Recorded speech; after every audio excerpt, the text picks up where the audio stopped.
Sally, let me ask you this. Our brand new Secretary of State, John Kerry, says that climate change is going to be one of his main focuses, that he thinks it is a top priority. Obviously, the State Department has a big say in what happens with the Keystone XL pipeline, but he's talking even more broadly on the international stage.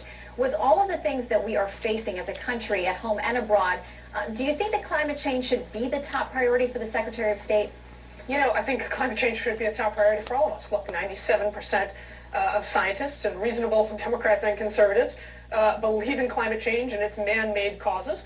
And look, we're seeing, NASA's put out a study that the hurricane season has lengthened, the frequency and severity of hurricanes has gotten greater, and if we don't think that has real economic and human costs right now, then we're just denying the facts. The other reality here is, look, we already have actually a lot of drilling, and domestic oil production is higher than at any time in the last decade in this country.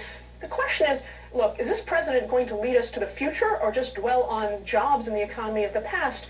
And we know that in addition to solving climate change, for every dollar spent on green jobs and the jobs of the future and the energy of the future, that creates 3 times more jobs than every dollar spent on fossil fuels. It hasn't worked very well with Solyndra and Enter-1, where we've wasted hundreds of billions of dollars on technology that doesn't work. Just simply saying to the American public and mandating the marketplace is not what our country's all about. That's how we built the railroads and the highways and all the other great things that made America a strong economy. Let me tell you something, Sally. Barack Obama willing upon the American people climate change. For every one scientist that says there is, I'll give you 10 scientists that said it's not man-made. And by the way, we could be the cleanest country on the planet, and if other countries like China and India and Russia don't join us, it's all for naught, and it hurts our economy. All right, so credit to that lady there, Sally. Again, I don't know her last name. I'm sorry. I was trying to find it. I couldn't. It's got to be one of her first times on Fox News, at least that I've seen. And that Republican strategist at the end there, his name was Brad Blakeman. So look, man, he's clear. He said, quote, for every one scientist that says there is, I'll give you 10 scientists that says there's not. Talking about global warming. Well, in fact, what the woman said there was exactly right. So according to a 2009 survey published by the American Geophysical Union, they found that 97% of those who specialized in climate science said human activity is contributing to rising global temperatures, and of course, there is a rise in global temperatures. So you add that with the study that I've often referenced on the show, which is actually a meta-analysis by a guy named James Lawrence Powell. He's with the National Science Board. He did a meta-analysis looking at 13,950 peer-reviewed climate science studies between the years 1991 and 2012.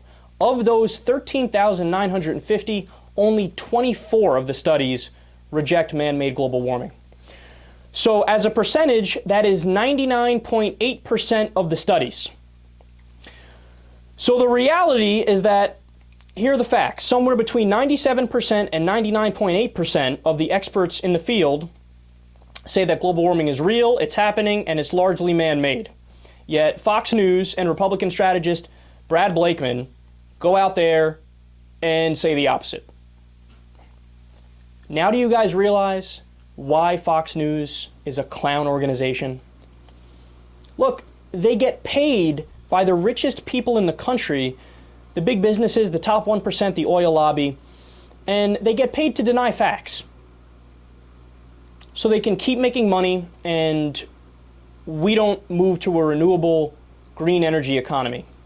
Because if we do, then the oil companies lose their massive clout and power and some of their profit, and they obviously don't want that. So they pay their stooges on Fox News to go out there and say things that are patently false.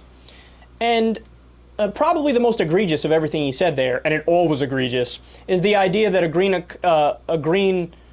a bunch of green jobs being created would hurt the economy. It's the exact opposite. It would help the economy. It would help us completely get out of the sluggish economy. It would create millions of jobs. And then again, I love the silly argument of, well, see, if we do it, China and India might not be doing it, so hey, why should we do it? That's like saying, look, my friends are going to go rob the store, so why should I not rob the store also? They're doing something evil and horrible, immoral and wrong, so shouldn't I be doing it too? No, you dumb bastard.